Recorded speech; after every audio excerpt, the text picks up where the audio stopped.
for our younger gardeners or gardeners still young at heart, we have a special treat for you today. I'd like for you to meet 10-year-old Hailee Holliday from Coalgate, Oklahoma. Hi, Hailee. Hi. Welcome to Oklahoma Gardening. Now, Hailee is taking time out of her busy schedule to show us how to make dirt babies, and these are dirt babies here in front of us, and they're turned out very nice. Now, what kind of things would we need to make a dirt baby? Why don't you show us some of the things we would need? We would need grass seed, a jar with water in it, soil, and knee-high pantyhose. Knee-high pantyhose, so really not a lot of things involved in it, is it? Okay, well let me hold this for you and you tell us the first thing that we need to do. First, we need to sprinkle a little bit of grass seed at the top of it. Okay, and you're just putting some seed there in the bottom. Then what?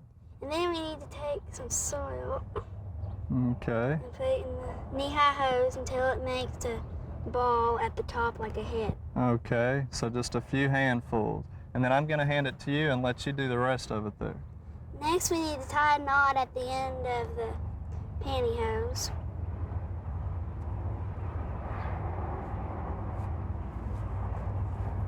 Okay. And put it in a jar. In a jar. Okay. Now can you explain what's happening now? The hose is getting the water and it's going up into the ball and it gets with the soil and makes the soil moist, and then the grass will grow. That's right, because the seed then gets moist and it starts to swell up and germinate, doesn't it? Yes. And then what surprises me is that it's actually growing through the pantyhose and making hair, isn't it? Yes. Now, it's taken probably, what, a couple of 3, maybe even 4 weeks to get it to this point, huh? Well, this one only took 1 week, and I ended it in the science fair. How'd you do on it? First place. First place. Well, let's show them what's happening now here. You also decorate them, right? How do you decorate them? You can put eyes on them and a mouth, and then you can get material and make like a little hole in it, and it can put it on the baby picture or make a dress. Okay. And on some of these, if we look under there, you can see how it's sucking up the water there. And also there's some roots growing out of some of them, even from the grass. Now I know you told me you've tried some different things. You've tried Bermuda grass in this one and some ryegrass, fescue, various things. And which one seemed to work the best? Do you remember? Was it the ryegrass?